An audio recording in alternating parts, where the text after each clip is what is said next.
Hi, everybody. I'm Butch Stearns of the Pulse Network, and welcome to the latest edition of the Customer Edge. We're coming to you from our Pulse Network studios in Canton, Massachusetts. This is a monthly webcast that we bring you live, and it's sponsored by SAP. And the subject of today's show, why doing kids can do good for your business. Let me repeat that. Why doing good for kids can do good for your business. This is an interesting topic. It's an important topic, but it's an unusual one for this show. And I welcome in our co-hosts to this show, as usual, Robert Rothschild and Johan Reed from SAP. Hello, gentlemen. How you doing, Butch? I'm doing good. Johan? I'm great. Glad to be here. You're always great. I know, this is I the am. best part of our day. This is an unusual topic for this show for what we normally talk about. So why are we talking about You know, this? it is, Butch, because if you think about it, I mean, we do this show every month, and we talk about a lot of different things that are of interest to our primary audience. And those people are in marketing, they're in sales, or in customer service. But at the end of the day, every one of those individuals are people, right? I mean, we talk about this. We've talked about this before. We'll talk about it today. But at the end of the day, regardless of whether you're in marketing, sales, or customer service, it's about creating these amazing connections between people and these emotional connections. So we thought it might be an interesting thing to sort of take a step outside of our normal routine here and put on stage a topic that's incredibly important. Yeah, and Johan, you and Robert brought this up months ago. We've been working on the show, and we've talked about this, and you're very opinionated strongly about this for all the right reasons. And the timeliness of it in this month is interesting because of the ribbons that we're wearing, isn't it? Yeah, it's National Childhood Cancer Awareness Month, and you know the reality, like Robert was saying. I mean, businesses do better when they are themselves investing in the community and in their employees. Happy people are more productive. Sellers in the marketplace, if you are a happy employee, if you are connected to your coworkers and have better relationships with them, it makes your job easier. It makes it better to go to work. And then ultimately your customers will feel that. Right? And so companies can do a lot of things, and we're going to talk a lot today about what you can do as an individual, what you can do as a corporate leader, and what you can do as an HR person, or if you're a caregiver, but how you can get involved and how you can make a difference in the life of your coworkers, in the lives of families who are in your community, and ultimately driving a positive impact on your business. And there's a couple of ways you can get involved with the Customer Edge. For this live show, we encourage you, if you're watching the live show, to look around you. There's a player with poll questions, things you can interact with, so we encourage you to do that. But also, to be involved in the community, the Customer Edge community, go to custedge.com. It's where you're watching this show if you registered now. It is a community dedicated to helping today's digitally empowered consumers and commercial buyers reimagine the traditional customer engagement models that define the go-to customer strategy. The Customer Edge is a place where you can go and get all the content that goes around these types of conversations, whether it's marketing, sales, customer experience, all the buzzwords and lines of business you work with, no matter how you define it within your industry or within your company. The Customer Edge at custedge.com is where this program, this monthly program lives, but where these conversations live in perpetuity for you to engage with and go with that. So before we go to our different segments, and as you said, Johan, we have a lot in this show. We're going to hear from Life is Good, a company that is dedicating 10% of their profits to programs with kids around all of it, poverty, illness, all things that go along with kids. We're going to bring in Jesse Robinson live in studio, who's flown out here from Utah, who's amazing, and the Tyler Robinson Foundation. We're going to hear from the Yale Cancer Center coming up and really have them help us understand what families go through with kids with cancer. So let's go right back to setting up this show and talking about what companies and individuals can do. We're also going to hear about what you did with SAP. We'll hear that later, but what did you two learn when you got involved with the Tyler Robinson Foundation, and what companies can learn about doing good for kids, what it does for them as an organization? Well, I think it's interesting that you mentioned this, because there's sort of two different angles on that. Like you said, one is what can it do for the company, and there's some larger issues around some benefits that come out of that, and then there's the individual side.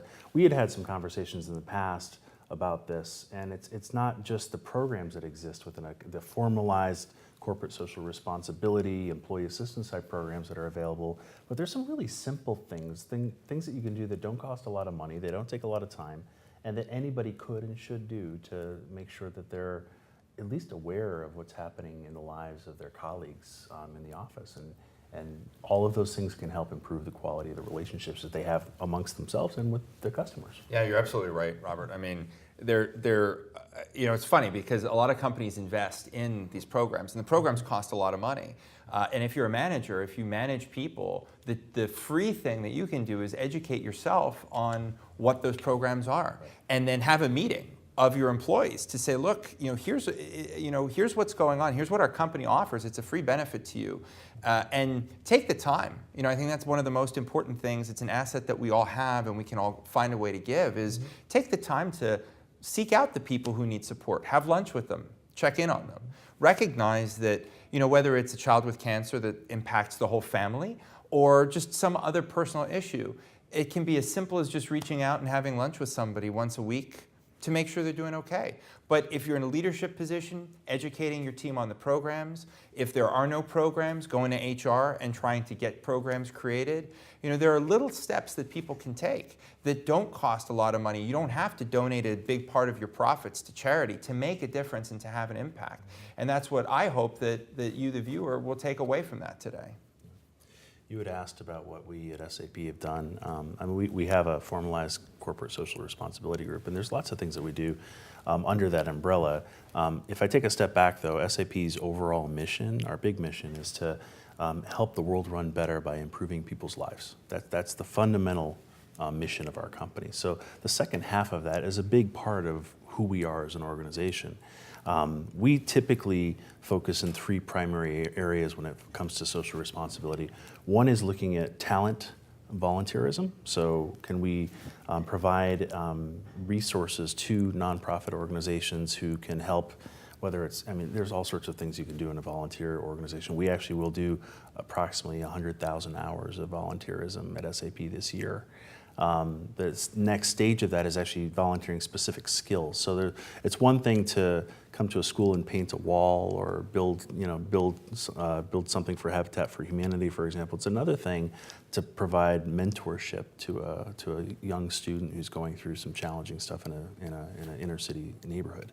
So we do that. We also do partnerships, which are cash donations to various organizations. And the third piece, which ties directly to the Tyler Robinson Foundation and Jesse's group that we're going to talk to in a little bit about, is technology donations. So we're a software company. We make software. And we provide, in certain situations, we provide donations of technology software to these companies, these nonprofits, to help them improve their business processes, make them run more efficiently, et cetera. So those are some of the things we do. So the three things, talent, skills, and technology donations that you do, what's interesting about that to me is that none of them are primarily focused on money. It's about so much more than writing a check. Absolutely. You can do so much more. So a quick thought from both of you before we go to our next segment from the Yale Cancer Center about that. The money is important, the research is important, but that's not primarily what we're talking about here today, is it? No, it's, I think it's, a lot of what we're going to talk about today is really the focus on the family. With the Tyler Robinson Foundation, it's not about the child with cancer. There are lots of other resources and foundations and scientific research that's being done on that topic. What we're here to talk about today is the impact that that has on the family, and then what people in the community, the business community, can do to ease that burden. And the point is a really good one, which is it doesn't require a lot of investment. And I think that's something that scares a lot of people off. They think, oh, there's so many organizations to donate to. And from a corporate point of view, it's also, so many charities, so many places we could spend money. It's not always about the money. A lot of it is just about individuals making a commitment of time, choosing to spend a couple hours of their time or contribute. Robert, you and I were talking about the idea of a pooled fund, because when you have use or lose vacation, a lot of people just burn vacation because they're going to lose it. A great idea for an employer, it doesn't cost them anything to create a pool where employees can donate vacation days so that if someone has a child with cancer or some other illness, they have extra vacation time that's been contributed to them to take that time off. So there are lots of ideas that don't cost a lot of money, and I think that's one of the key takeaways for today. All right, to give you an idea or frame this conversation a little better today, there are a lot of organizations that do great, great good for families that suffer hardships like this. Let's talk specifically about a child having cancer and what a family goes through when that happens. Maybe that's happened to you. Maybe it's happened to people you know. Or maybe it will happen and you won't know where to turn. The Yale Cancer Center is one of the most prominent places in the world. They are amazing, amazing people with pediatric oncologists, social workers. They know what families with cancer go through. Now let's give you a little more insight into that and hear from the Yale Cancer Center.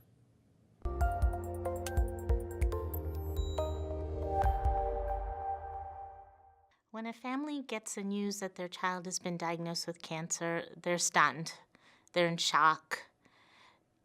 It actually takes a long time for it to sink in. I would say it really takes at least 3 one-hour conversations for our parents to really understand what is happening to their child and how we're going to work together to make the child better. No matter what comes before the final diagnosis, no matter how much the family may suspect that their child may be diagnosed with cancer, when you first use that word and you first give the news that this is in fact cancer, that family emotionally often just shuts down, and it's all that they can do to remain in the present moment.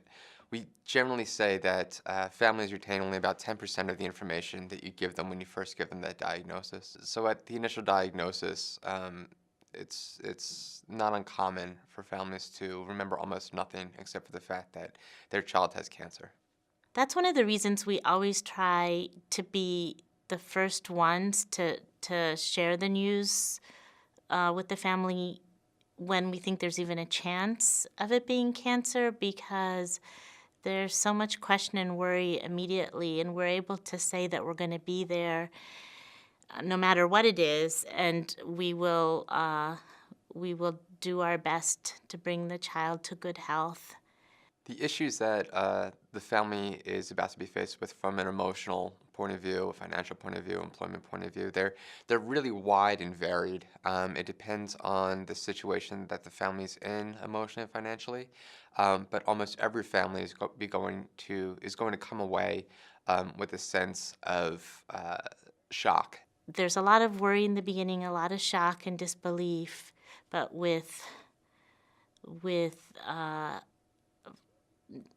multiple conversations together, we arrive at a plan so that we can turn that worry into different energy to help the child get better. From a financial perspective, many of these families are struggling with taking care of their now sick child while maintaining a job.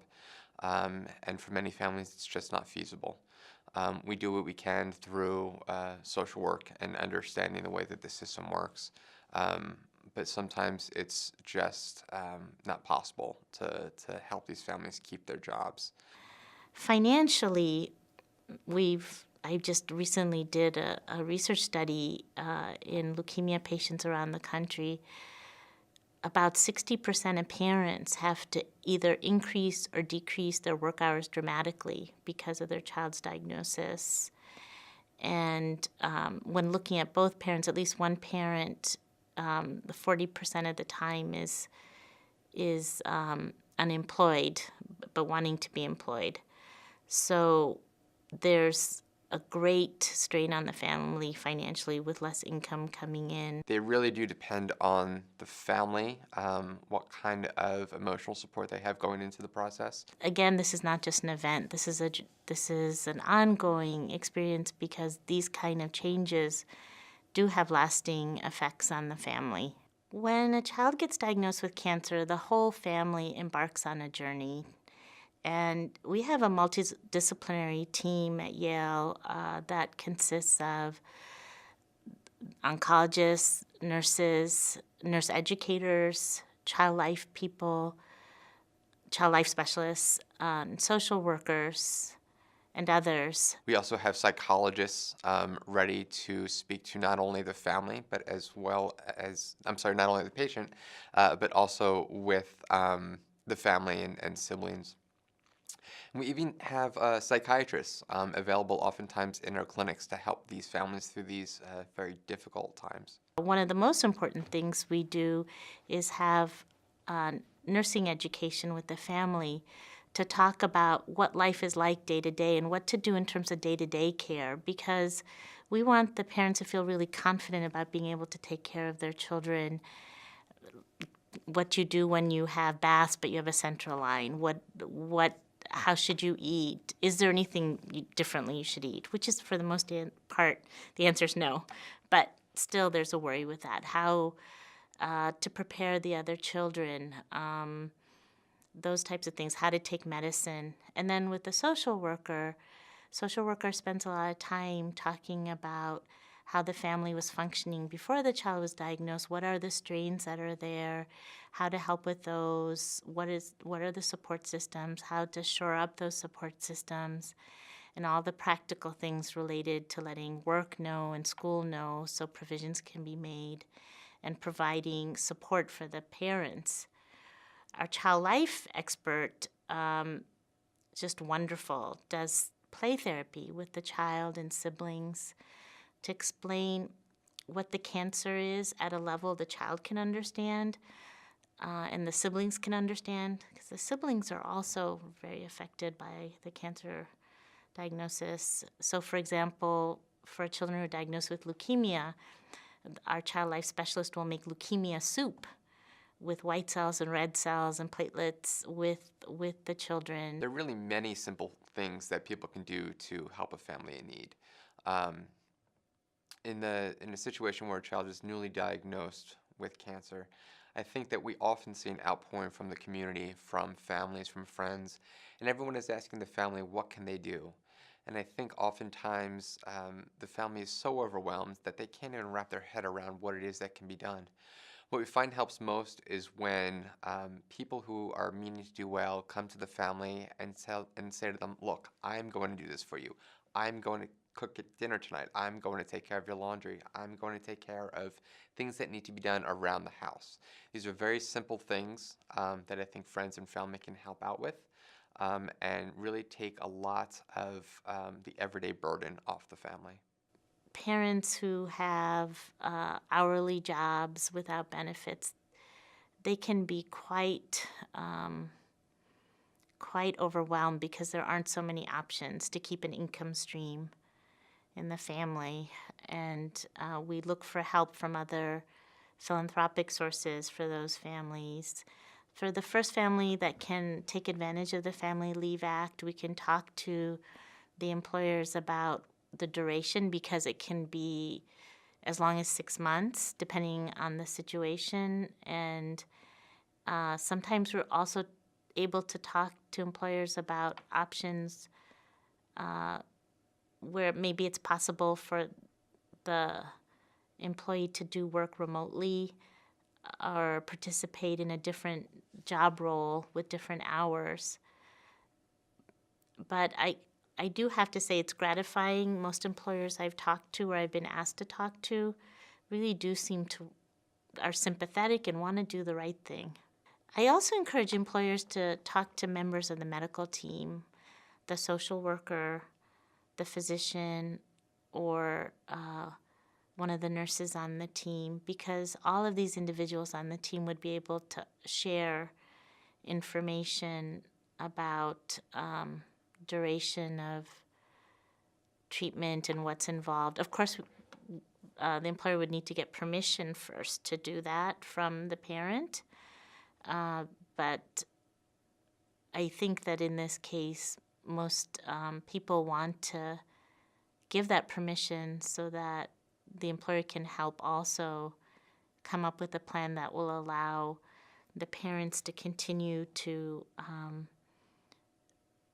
do as much as possible to stay in their job and help maintain benefits and income. I think that many organizations and many charities are very well intentioned in providing resources for the patient, providing resources towards research, and these are things that absolutely need to be done. But I think that the burdens that the families face during this difficult time are often overlooked. my best recommendation for a website for anyone, including employers, to really understand what the cancer experience is like is cancer.gov. That's a federal government site by the National Cancer Institute, has highly accurate information with details about duration of therapy, the types of therapies that are needed, and I think that's a good place for anyone, including friends and family members and employers, to understand what the parents are going through.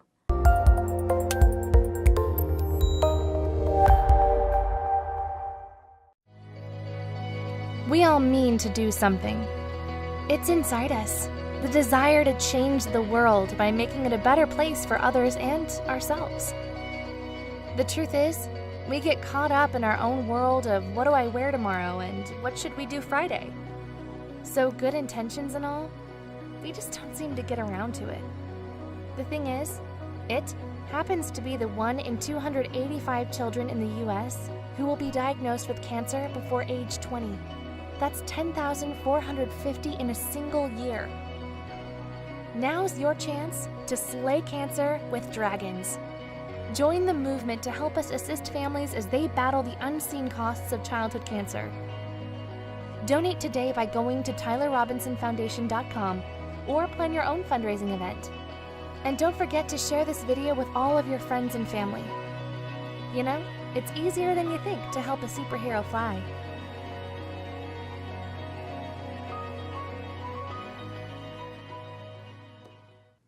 Make a superhero fly. You can do that, you know. The Tyler Robinson Foundation does that.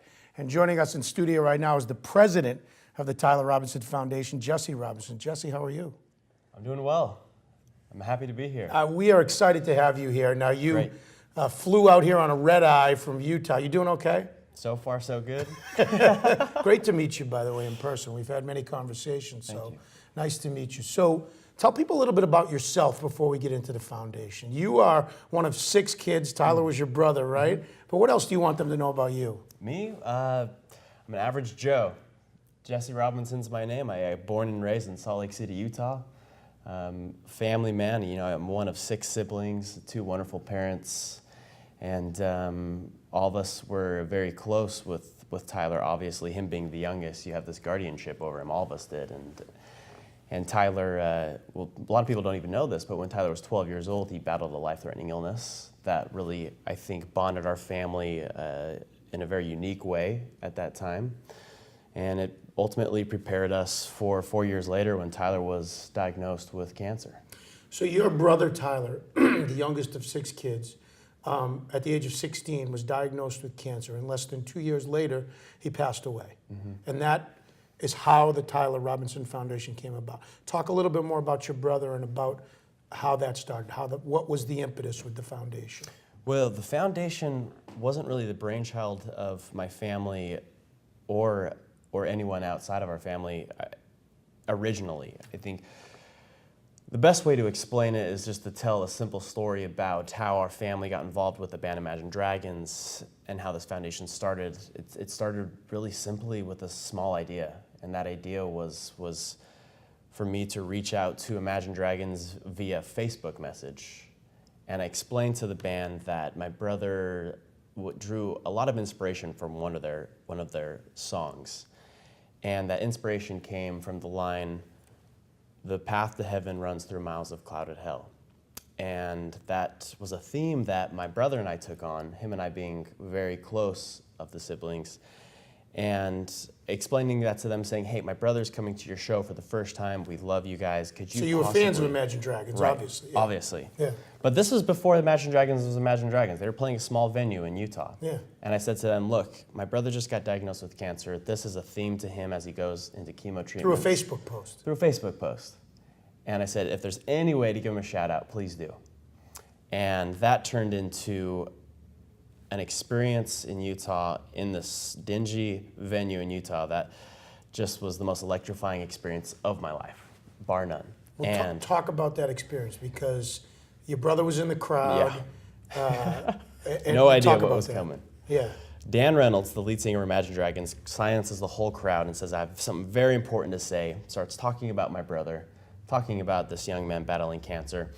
And the crowd just caught that fire and it erupted, and they pushed my brother to the front. He's pushed up onto my shoulders, and the lead singer and my brother are singing that song Face to Face. And as a brother, I couldn't believe that this was really going on.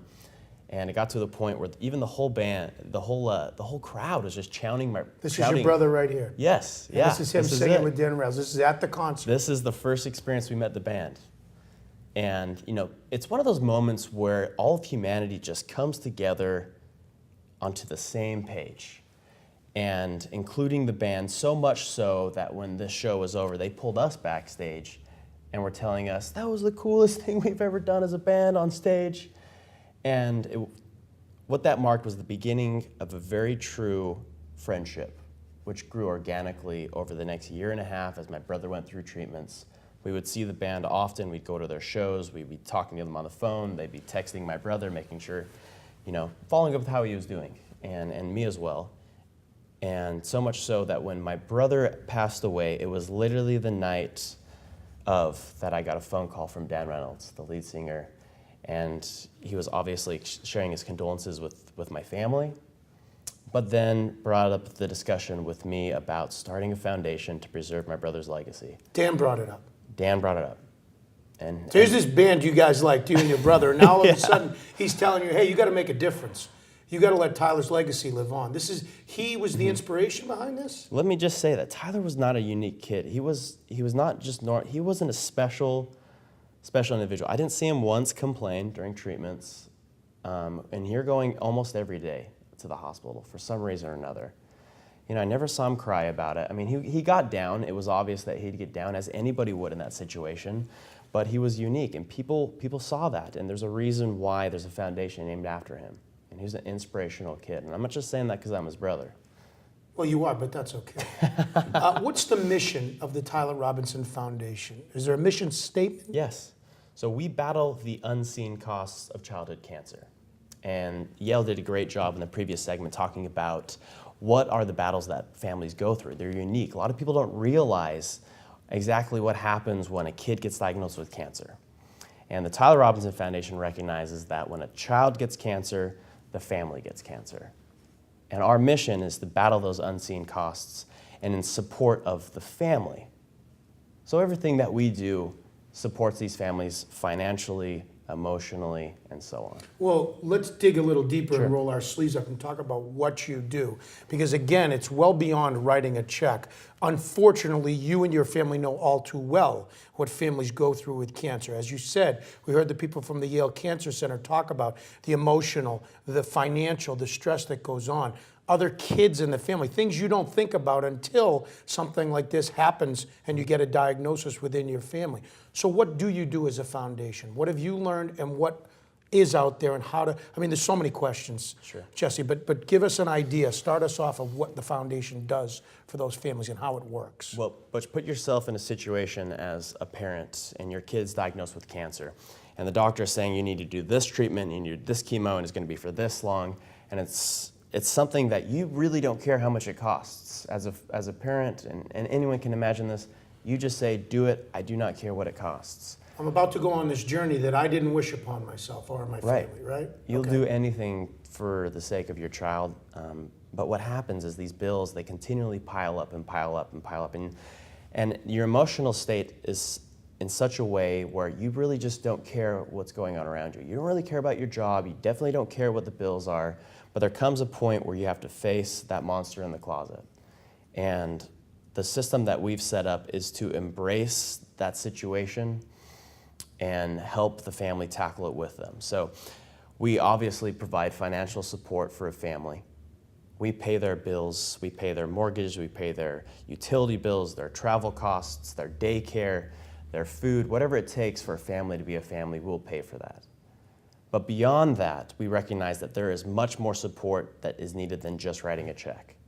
So now the Tyler Robinson Foundation has designed a system where we assign a volunteer financial planner for every single family to sit down with them face to face, to look at their money coming in, look at their expenses, and build a financial plan.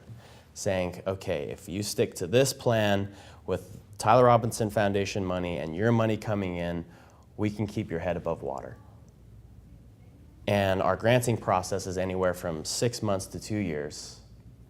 And it's a long process so that we can kind of wean a family away from this burden that they're having.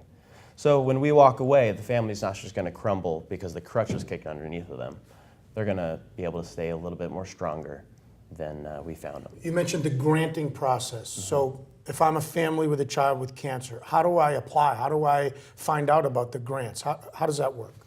Well, if you are curious about finding an application, then by all means visit our website, trf.org, and send an email to us. But what we do is we don't solicit applications because we volunteer with hospitals across the country. Currently, we're partnered with 11 hospitals where we've been able to go in there and train their social workers on the families that we help and train them on our application process. And we use the social workers to find us families because these are the people that know the family situation better.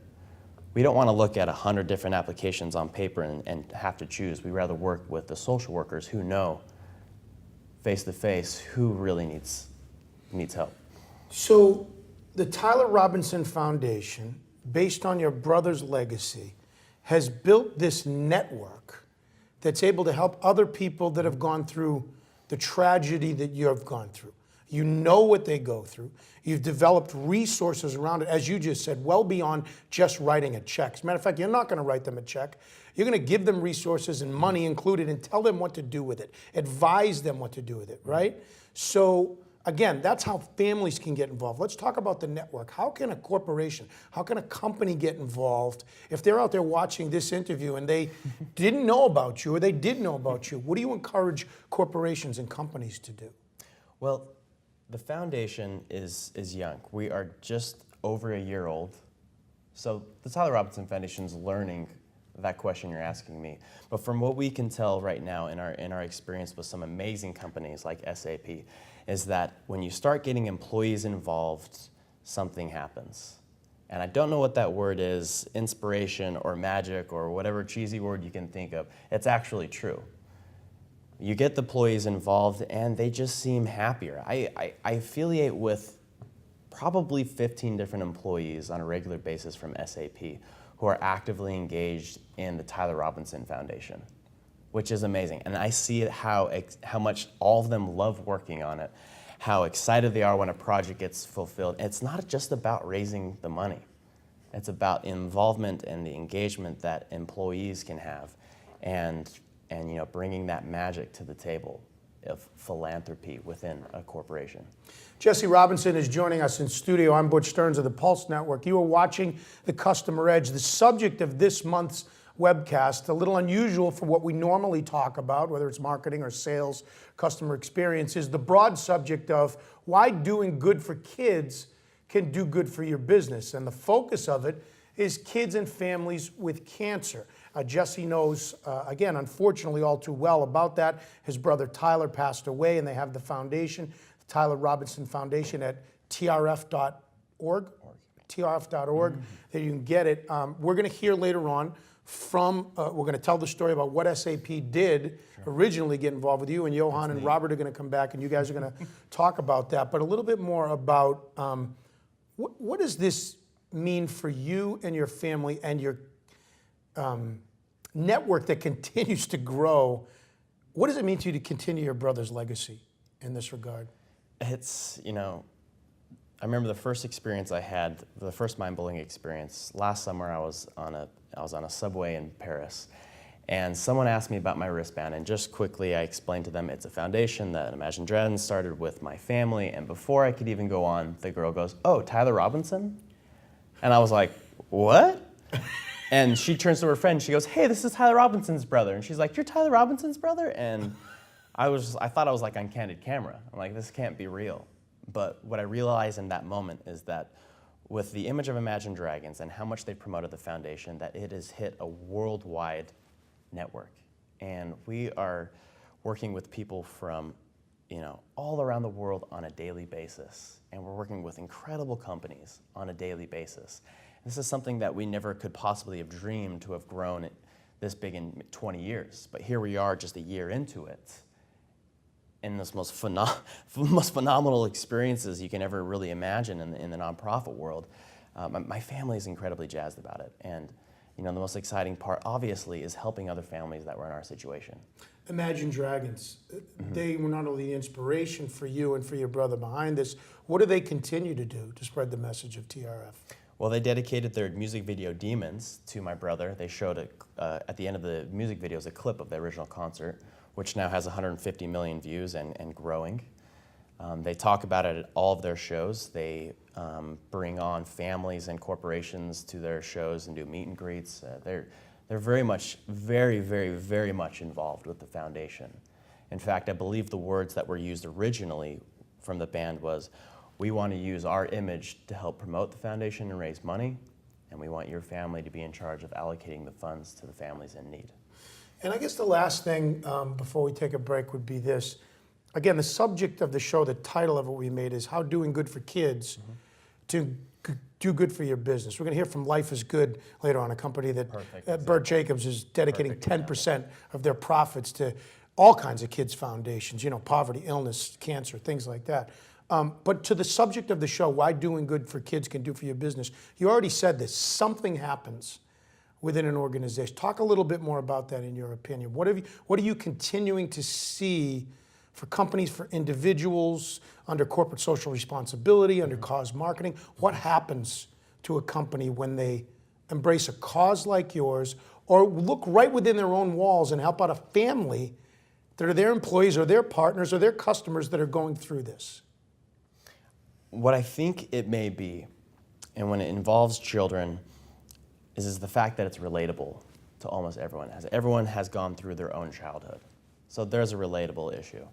Another thing is most people have children or siblings or people, and if you put yourself in a situation where you can look at a child who's suffering, it just pulls at your heartstrings more than other situations. And I'm not degrading other situations, but children, when children are in need, they're innocent. They're victims of something that we can't quite explain as of yet. But helping them, whether you're an individual or you work with a company, I think helping kids is something that will always bring that magical element to philanthropy. We're about to hear from Steve Gross, who might have the coolest job in the world next to Jesse Robinson here, because Steve's title for Life is Good is he's the founder of their Playmakers program, and his title is Chief Playmaker. What's a better title than that? Chief Playmaker. Before we do, though, your relationship with, or your connection with Bert Jacobs and with Life is Good and his connection with the Tyler Robinson Foundation. Can you talk a little bit about that? I've sat down with Bert a few times face to face when we were first starting the foundation, and we got connected through a mutual friend that actually works with SAP.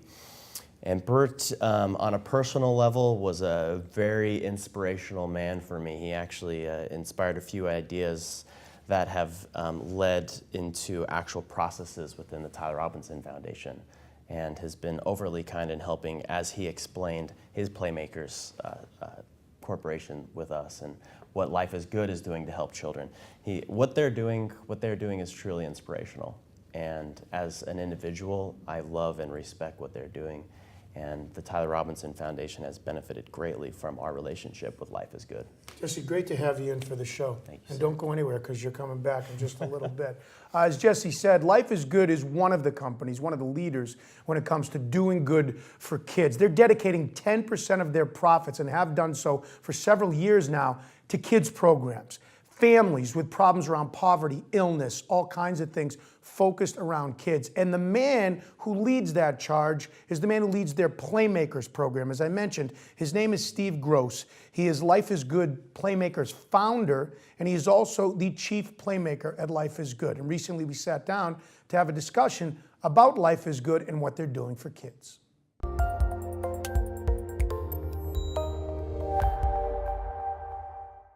Hi everybody, I'm Butch Stearns, and welcome back to the Customer Edge, where on this episode we're talking about how doing good for kids can do good for your business. The Customer Edge is a monthly webcast sponsored by SAP. Now that subject, how doing good for kids can do good for your business, is sort of instrumental in a lot of companies, but it is the foundation of the company we're about to talk about right now. And to bring in our next guest, his name is Steve Gross, and the company is called Life is Good. Steve, welcome to the show. Hey, Butch, thanks for having me, man. Oh, we're excited to have you. For people that don't know about Life is Good, talk about Life is Good and talk about the power of optimism, Steve. Cool. Well, lots of folks who talk about Life is Good, if you ask a lot of people like what Life is Good is, most people know the t-shirt company. Like I got a Life is Good t-shirt on right now. I don't think this interview is going to go well enough for me to show you my Life is Good boxers, but those are on as well. I got the socks. But, Life is Good, a lot of folks will know, is an apparel company. They make cool products. They make great t-shirts and hats. But nobody at Life is Good is overly passionate about t-shirts. They're fine and they're great. And it's no disrespect to t-shirts, which is a core part of our business. But we look at t-shirts as simply a vehicle for what's truly important at Life is Good, which is about spreading the power of optimism, about positivity, of your disposition. How do you kind of live your life wide open to connect, to create, to have humility, to have gratitude, and really to be able to live a good, enjoyable life. So you've been able to build a company around this. For people that don't know the story, they're two brothers, Bert and John Jacobs, in 1989, who went to the streets of Cambridge and were selling t-shirts, right, and have built this company, this empire. The power of optimism really is fundamental to what you guys do. Why is that? There's a couple of ways to go through life, and there's kind of a core, some core beliefs. One is, when you go through life open and optimistic, and I kind of view it visually like this. You live your life wide open. You're ready to explore, engage, connect. When you live your life wide open, you see the world in terms of opportunity. You make new relationships, you innovate, you see great things, you see the beauty around you. There's always flowers somewhere for those who choose to see them. When you kind of focus pessimistically or live your life closed like this, you tend to see the world in terms of obstacles. And it's really hard to connect, to engage, to innovate and create when you're closed like this. And plus, it's a whole lot more fun to live your life open. And again, it's not being preachy. I don't mean to be preachy. Everyone has days where you feel more closed than others, but it's an awareness about just how much more fun, how much more meaningful, how much more productive life is when you kind of live a little more open. Well, let's talk about how you guys do that, and let's talk specifically about Life is Good Playmakers, because again, how doing good for kids can do good for your business. You are the founder of the Playmakers program, correct? And you are chief playmaker. So what is the Playmakers program? How does it work? We have a vision. And if you take for a second, imagining a world or a community where all children in that world or community grow up feeling safe, feeling loved, and feeling joyful. And unfortunately, what we know is there are lots of things that go on in the world that can stop children from growing up feeling safe, feeling loved, and feeling joyful. We know one of the biggest things is fear, overwhelming fear for kids, whether it's brought on by severe poverty, exposure to violence, illness. But fear kind of destroys children's sense of optimism, of openness, of engagement. And what we know is children who grow up with overwhelming levels of fear and not a lot of support are much more likely to have social and emotional issues. They're more likely to have health issues. They're more likely to even die younger than they're supposed to. And so a playmaker is an adult who somehow intervenes with that child, who makes an impact in that child's life at a critical time in their life, that helps to insulate them from that fear, from that stress, from that situation that they're in, and help them to grow up living safe, feeling loved, and feeling joyful. So the Life is Good Playmakers, and you being the founder and chief playmaker, I would imagine there's sort of three levels. The support behind it, both from your company and from others that can donate and support it, both money and resources, right? The caregivers, the people that can help with families with children that are suffering from poverty, violence, or illness. And then from the other end of it, what if I'm a family and I am suffering this? How do I reach out? How do I get access to those resources? How do you find them, Steve? With Playmakers, what we do is we're really based on this idea that if you really want to care for vulnerable children, what you need to do is you need to support the men and women who dedicate their lives to caring for them. It's kind of a multi-generational approach. And so what we do with Playmakers is we're working with care providers all over the country. They may be preschool teachers, they may be pediatric nurses, they may be child life specialists, they may be social workers. If you look at the Boston area, it might be a staff member at a Boys and Girls Club. And what we want to do is we want to invest in that care provider to support their personal, their professional development, their wellness, their spirit, so that they have what it takes to build life-changing relationships with the children that they work with. And we're talking here on the Customer Edge about how doing good for kids can do good for your business. Steve, you just outlined that your Playmakers program, Life is Good Playmakers, is well beyond writing a check. But let's go to the check. Let's go to the money. You as a company, Life is Good donates 10% of your profits to helping kids. What has that done for your company? What do companies find out when they start doing that and helping kids? Most people, I haven't really met anyone in the world who doesn't feel good about making a difference, making a positive difference in somebody's life. And really, that's what it's about. I know you guys know Bert and John from Life is Good. They're good buddies of mine. These are guys that never had a lot of money, that realize that having a lot of money isn't going to make you happy. Having a really nice car doesn't really make you happy. Having a great house doesn't necessarily make you happy. But what does make you happy tends to be feeling like you're making a difference in the world, feeling like you're doing some good, feeling like you have some wonderful, strong relationships, having gratitude and appreciation. Those are things that generally really enrich people's lives. And so we know, when we talk about it, it's not just the number 10%. When everyone here comes to work and knows that everything that we do is rooted in a belief that we are here to spread the power of optimism and we are here to help kids who need help. That makes everything you do more meaningful. So for people that are watching this video and this interview between us, Steve, give them a couple of things that they can do. If they're an individual, if they're an employee of a company and they want their company to step up, if they're a caregiver and they say, hey, I can help kids, what can I do? What are a couple concrete things that people can do to get started on their way to helping kids? All right, so I'm gonna go real simple. And it's real simple and it sounds a little strange, but it really comes, my background is a clinical social worker. And so when I have a care provider that says to me, hey, I'm working with kids and I'm working with kids who have a lot of pain, a lot of sadness, a lot of loss, and I want to help them to feel a sense of joy. I want them to feel a sense of connection. I want them to feel inspired. I want them to feel powerful. What do I do? And the first thing that we let them know is the first thing you do is you got to get that for yourself. You can't spread what you don't have.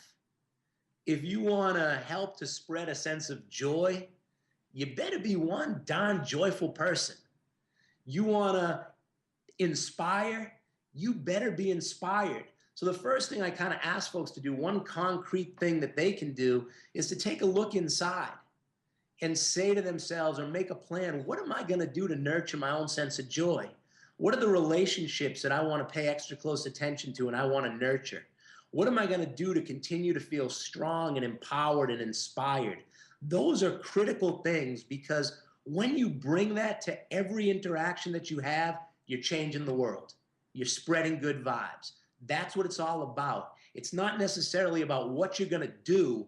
It's more about how you're going to do it. So I think the first thing you need to do is you need to kind of be that change or be that vibe that you want to put out into the world. That's the first thing. Then the second thing is, once you got that for yourself, you keep looking for ways to share it, because every interaction is important and life-changing. You know, one of my favorite quotes is a quote that says, be kind to everyone you meet, because everyone you meet is in the midst of a great struggle. Life is good but it isn't easy. It isn't perfect. It can be heartbreaking. It can be overwhelming. And so there's people all around us every day who, that by us sharing positivity, by us caring, by us being interested and checking in and seeing what they need and asking and really caring about how they're doing and doing whatever we can to help, that starts those ripples. And if you get everyone in an organization that's the culture is about, being interested in each other, caring for each other, being kind and compassionate to each other. It may sound corny, but that's what changes an organizational culture. Fundamental to any organization, no matter what they do for organizational health, is a sense of trust and connection amongst the people at that organization. So it's really, not to sound, kind of trivial, but these micro interactions where you're spreading good vibes and joy and compassion, they make a huge difference. We have a quote that we share that says, pay attention to the little things, because one day you might realize they're really the big things. And sometimes it's just those little things. Remembering somebody's name, remembering that they have a relative who they're caring for who's ill, asking if there's anything you can do to help, or figuring out without even asking something you can do to help and doing it anyway. I think those are really the important things. Steve Gross, founder and chief playmaker of Life is Good Playmakers, contributing to the Customer Edge here. Steve, continued success with Life is Good. Spread that power of optimism, my friend. We thank you for being a part of this show. You do the same thing. You keep spreading the power of optimism. I will, Steve. You've inspired us today. Thanks for your time. All right, brother. Thanks, man.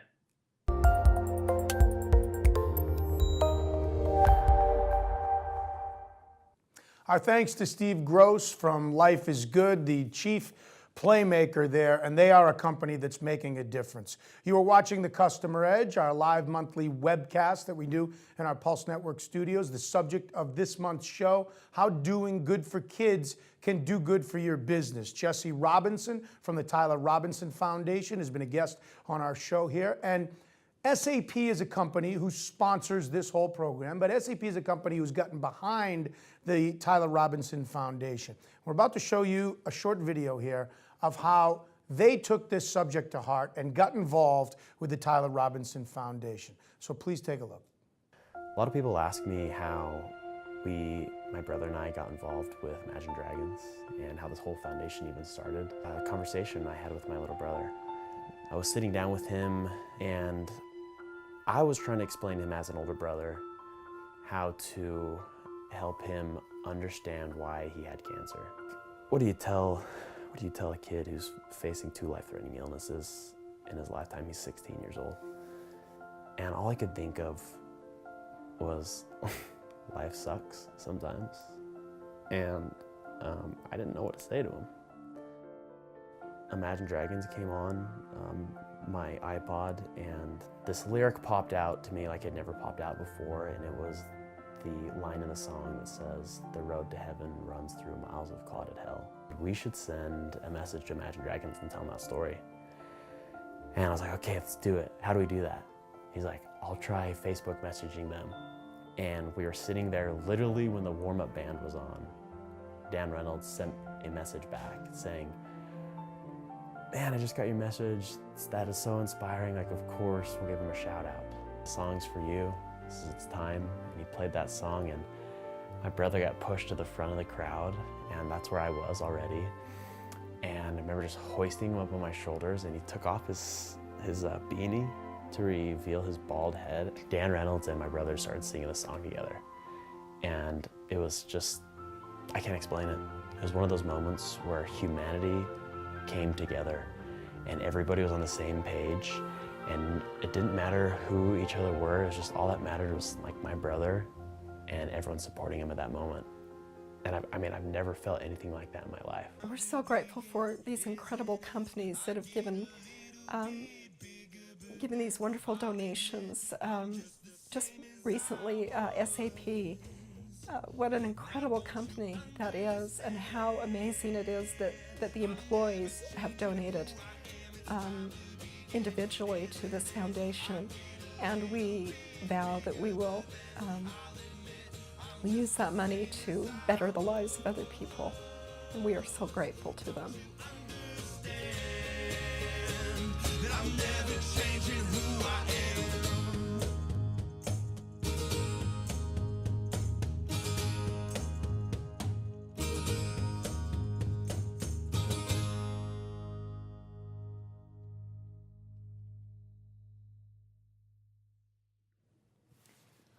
Hello and welcome back to the Customer Edge. Today we're doing a special episode of the Customer Edge, a little different than our usual program. We're focused on doing well by doing good for children. I'm joined today by Jesse Robinson from the Tyler Robinson Foundation and Robert Rothschild from SAP.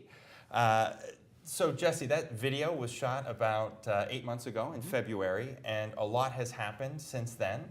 And could you give us a little update, talk a little bit about how things have evolved with SAP? Yeah, that video was shot just a month after we met SAP.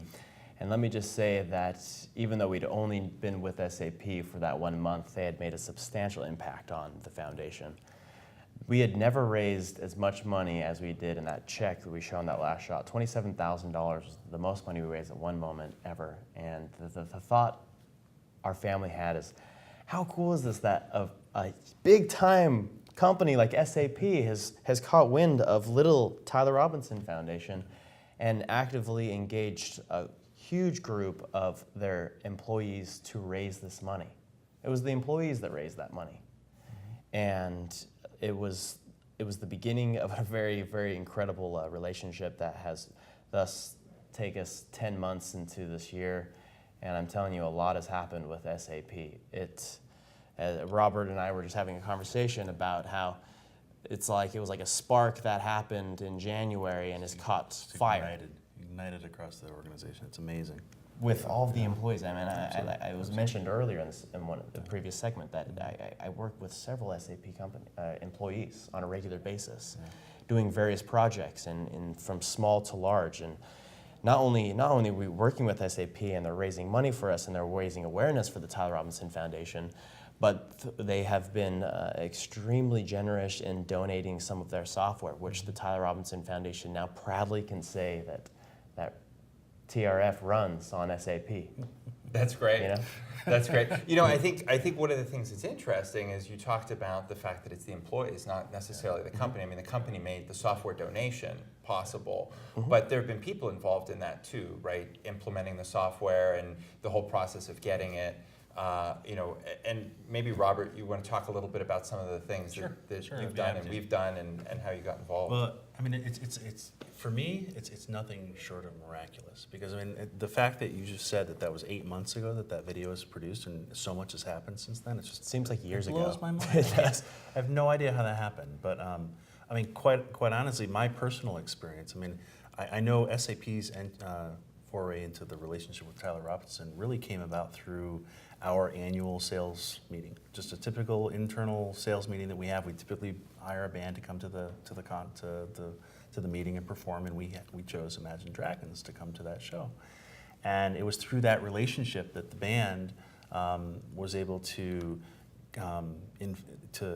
inspire us through their story with the Tyler Robinson Foundation to get involved, and a couple of senior executives at SAP picked it up and really just they were the spark that you just mentioned. They were just the spark to sort of get it started, but it spread like wildfire since then. So I mean, from then, I mean, flash forward a couple more months, and the first time I met you was in May at our annual conference, and we started talking about putting this show together, and since then I had a conversation with the folks at the Yale Cancer Center who've become involved as well. So I mean, just in a very short period of time, it's amazing what's sort of come together with all that. What's interesting about that is it's created a network, right? So it's fostered collaboration within our business, and I think that's something that, as our audience is listening to this, one of the benefits of doing these kinds of programs and projects is it creates a network of people from different parts of the organization working together, and the reality is it's just people, who may or may not even be in leadership positions, who are getting together and changing the course of the Tyler Robinson Foundation, but also changing the course of SAP. And this is something that I think any business can learn from and find ways to incorporate, find that one small action, that one small spark of awareness, and then allow that to grow organically within the business. I mean, is that what you're seeing with your relationships more broadly? Yes. Well, let me just say what I think SAP has done extremely well is that as a corporation, they've allowed their employees creative freedom to work with the Tyler Robinson Foundation. And they probably work with many other foundations. In fact, I know that they do. But from my experience, I've seen that various people in different positions are given time and they're given the ability to create their own ideas and create their own projects and kind of unique fundraisers that we've done with SAP. And that ability that SAP has given their employees to do that, create something of their own and get their little, get their branches involved has been what I think brings the magical element. They feel personally involved because it's their idea and they're given time to do so on the job. And this is something that any company can really do. You want to bring magic or a spark into your employees' work, then allow them creative freedom in the philanthropy world. So is that one way a company can get involved is just encourage their employees to have that creative freedom? And are there any others? In conjunction, with what a foundation can do for you.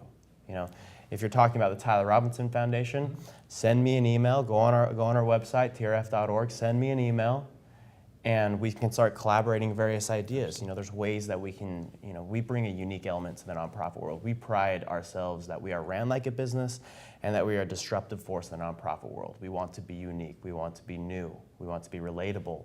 And we want to bring a more lasting impact than just the typical fundraiser. So is that something, do you think that's something an individual employee can do? Is that, maybe share with our audience a few ideas of what they as individuals, people who may not be in leadership positions, just the average Joe, what can they do? It doesn't have to be a big sponsored activity from a corporation. It can be as simple as getting a few ideas together. You can start a movement with just a few friends within a company. It doesn't even have to be entirely sponsored, but just to see 3 or 4 employees from one company working on a project themselves can be something that brings value to the workspace. It doesn't have to have the golden stamp on it. Yeah. Robert, this program was your idea, and so maybe you can talk a little bit about ways that you think people can get involved in the workplace, in their personal lives to do this. I mean, I think every individual working for a company has a unique set of skills that makes them special in that organization. They have certain things that they bring to the job, and you can take those skills and you can apply them to things that matter to you. Okay. What I found personally very inspirational about the Tyler Robinson Foundation started just with the conversation with you. I mean, you actually inspired me based on just who you are and what you've put into this. I mean, it's remarkable.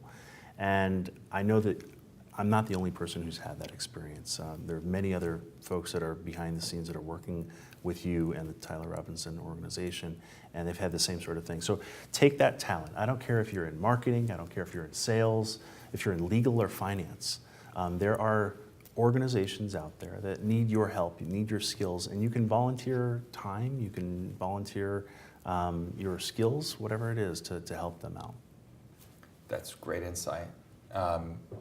We're almost out of time, and I just want to come back to you, Jesse. This is, the experience that your family went through could have very well ended within your family, but you chose to do something bigger and commit your life to giving back and to doing something to help others. And maybe you could just share what that's meant to you and what it really means to give back. Yeah, there was, first thought that comes to my mind when you mentioned this was a marquee that was put up at the hospital where my brother was treated. And on that marquee was a quote from Albert Einstein, which said, in the midst of difficulty lies opportunity. And when my brother passed away, that popped back into my family's mindset. And we realized that in this difficult situation, we have an opportunity to A, be examples, and B, make a difference. And by preserving my brother's legacy, obviously we had a unique opportunity with a Grammy Award-winning band That always helps. to help us. Absolutely. But we found that they may open doors, but what really inspires people is how personally led this foundation is. How much the volunteers are, how personally invested they are and passionate. And now I can tell you, I can give you names of the various different companies that got involved and the various different families. I mean, it doesn't matter, but what I can say is by having something to focus on that is good, I have found my passion in life and I have found my mission. And I can say that what statement I just barely said resonates with my entire family and with the entire organization of the Tyler Robinson Foundation. That's awesome. And I think that's what we're all looking for is the passion, right? And the things that drive us. So thank you. Thank you for inspiring us, Jesse, and thanks for flying all the way out to join us in the studio today. Thank you. And thank you, Robert, for joining us. And thank you for joining us on the Customer Edge. If you want to continue the conversation, come visit our community at custedge.com.